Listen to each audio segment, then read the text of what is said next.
Horror story. The person in the TV. When I was in my freshman year of high school, smartphones were not as common as they are now. After finishing our homework during evening study hall, we would usually go home and do some reading or watch TV for entertainment. There was a TV in my bedroom, and this story is related to that TV. On that evening, the weather was cool, with a clear moon and scattered stars. After finishing evening study hall, I liked to lie halfway on my bed and watch TV. I was a curious and courageous girl, especially fond of watching programs like Scientific Discoveries and exploring ancient tombs. That night, the TV happened to be showing a program about exploration, which was my favorite. As I watched, I gradually drifted off to sleep. I don't know why, but I suddenly woke up while still half asleep. I checked my phone and it was only 2:30 in the morning. I was about to turn off the TV and go back to sleep when the TV screen suddenly went black, and a woman dressed in ancient wedding attire appeared on the TV. The background of the TV was pitch black, and the wedding attire was red. That woman just sat there in the TV staring at me, and I was so scared that I couldn't move. I quickly closed my eyes, afraid that the woman would realize that I could see her. Slowly, I felt that the woman was getting closer to me, and the oppressive feeling grew stronger. My limbs completely refused to obey me. I couldn't move or make any sound. It felt like she was right in front of me, as if I would see her pale face as soon as I opened my eyes. I don't know how long it lasted, but the oppressive feeling gradually disappeared. I slowly opened my eyes, and the TV returned to showing an image of two ants. I quickly rushed over and unplugged the TV, then crawled into bed with my head covered, keeping my eyes open, afraid that she would appear again, until I slowly couldn't hold on any longer, and fell asleep. The next day, my grandfather called me to wake up. I remembered what happened the night before and checked the TV's power supply. It was really unplugged. Thinking back to the thing I saw last night, unsure if it was a dream or reality, I broke out in a cold sweat. Afterward, maybe because I was brave, I didn't tell anyone in my family. But because I was scared, I stayed at school for 2 nights before returning home. After that, 2 more incidents happened, and I didn't know if these 3 events were related. It was another night after evening study hall. I was so tired that I fell asleep on my bed after taking a shower. When I woke up in the middle of the night, I faintly heard my grandma calling my nickname, Lila, Lila. At first, because I was so exhausted, I didn't respond to my grandma, but she kept calling, and it was making me increasingly annoyed. Suddenly, I, who had never gotten angry at my grandparents, became very angry and shouted, "What do you want?" Then there was no sound. Later I asked again, "What are you calling me for?" No one responded. By that time I was overcome by drowsiness, so I didn't continue asking and fell asleep again. The next morning, after waking up, I asked my grandma what important thing she was calling me about for so long last night.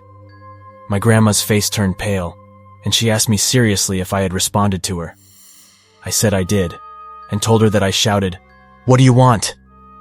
But there was no further response. My grandma cautioned me, saying that no one in our family would call me in the middle of the night, and no matter what, I should never respond again. Not even 2 days later, in the middle of the night again, I was awakened by the sound of pages being turned next to my ear. Someone was constantly flipping through my books, and it was getting faster and faster. I didn't dare to open my eyes and take a closer look. The pages kept turning for a long time, and I just endured without opening my eyes. Finally, as the sky began to brighten and the rooster crowed, the sound of flipping pages disappeared. After enduring the entire night, I finally fell into a deep sleep. When I woke up the next morning, I found that the glowing firefly jade bracelet on my wrist had cracked in half. I heard that jade has spiritual properties, and if it breaks, it means it has protected you from harm. Later, I also imagined what would have happened if I didn't have that jade bracelet last night. Before encountering these things, I didn't believe in such things, but I had watched horror movies, so I felt that something was not right. After getting up, I told my grandma about what had happened over the past few days. That night, my grandma insisted that I stay at school and not come home.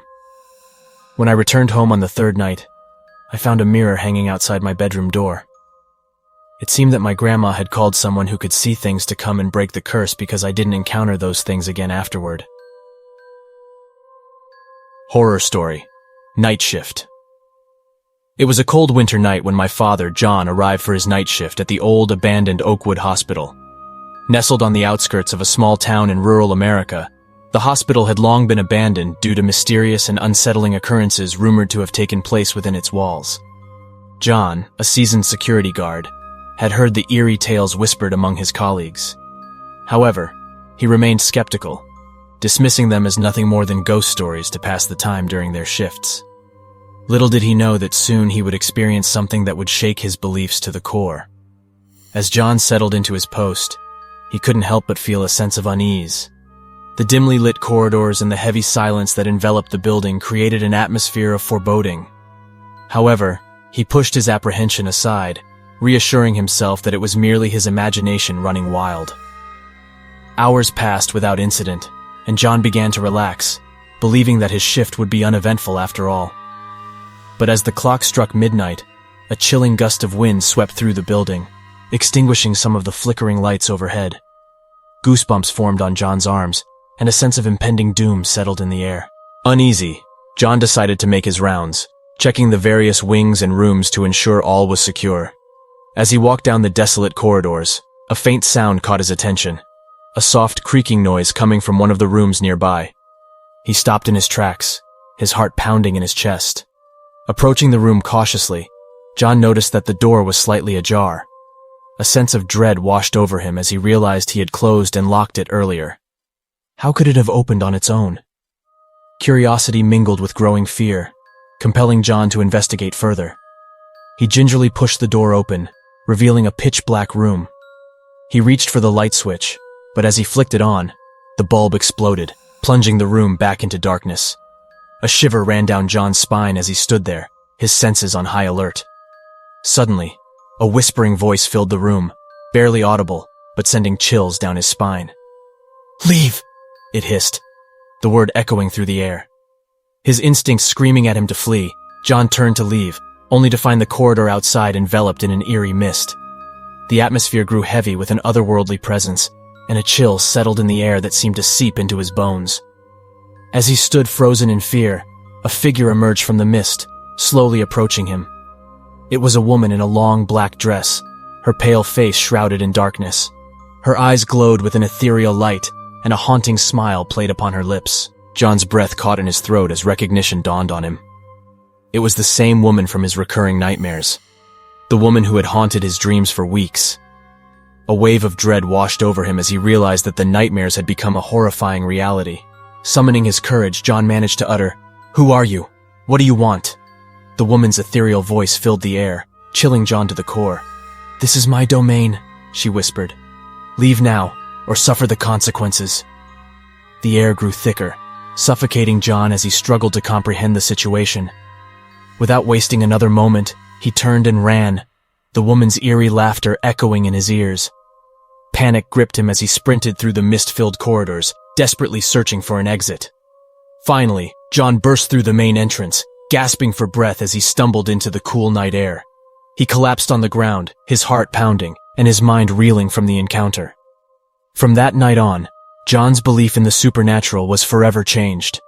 The encounter at Oakwood Hospital had shattered his perception of reality and left him questioning the existence of things beyond our understanding.